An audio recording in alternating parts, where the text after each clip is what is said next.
Today is February 14th, 2025, and it's time for some new stock picks. Happy Valentine's Day. Investors are digesting the latest economic data, with inflation remaining higher than expected, around 3%.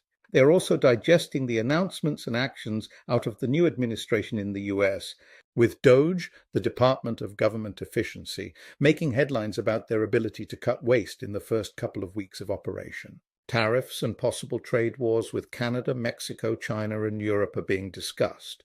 Meanwhile, equity valuations remain high, with the Shiller cyclically adjusted price-earnings ratio around 38 times, approaching the all-time high of 43.2 it hit at the 2000 bubble top.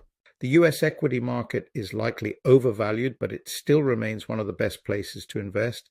We find good companies at good prices there, plus, generally speaking, investors leave more money on the table by trying to time the market than the losses they avoid by correctly predicting bear markets. Again, generally, those that can stomach bear markets get rewarded by very nice gains during the bull markets that inevitably come. Additionally, when sticking to good business bought at good prices, we generally feel confident adding to our investments even when the market takes their share prices down.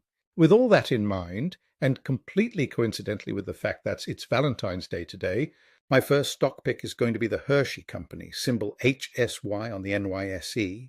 Hershey is a leading U.S. confectionery manufacturer, around a $25 billion market, controlling around 36% of the domestic chocolate space, per Euromonitor. Beyond its namesake label, the firm's mix has expanded over the last 85 years and now consists of 100 brands, including Reese's, Kit Kat, Kisses, and Icebreakers. Hershey's products are sold in about 80 countries, albeit with just a high single-digit percentage of sales coming from markets outside the US, including Brazil, India, and Mexico. The company is very highly profitable, but many investors are pessimistic about the stock, as it missed analysts' consensus earnings estimate last quarter, and the stock has not kept pace with the market. I like buying at a discount, so for Valentine's Day, I'm buying a cheap chocolate company. I love that. My second stock pick is Bank of NT Butterfield & Son, symbol NTB on the NYSE, an offshore bank and wealth management company based in Bermuda. It operates the business through three geographic segments: Bermuda, the Cayman Islands, the Channel Islands, and the UK. The company offers banking services comprised of retail and corporate banking and wealth management, which consists of trust, private banking, and asset management. What we look for from banks is high, 12% plus, and stable return on equity and decent valuation. This bank is delivering on the profitability front and trades at a decent valuation of 1.75 times book value. I like that. My third pick is Total Energies SE on the NYSE. Headquartered in France, Total Energies is one of the so-called oil supermajors.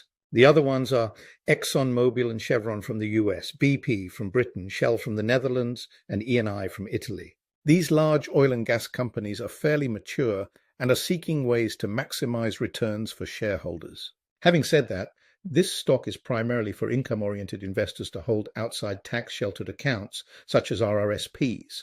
As the dividend for Canadian investors is subject to 15% withholding tax, which is not recoverable. The withholding tax is recoverable outside registered accounts, but the dividend is taxed as ordinary income at the highest tax rate.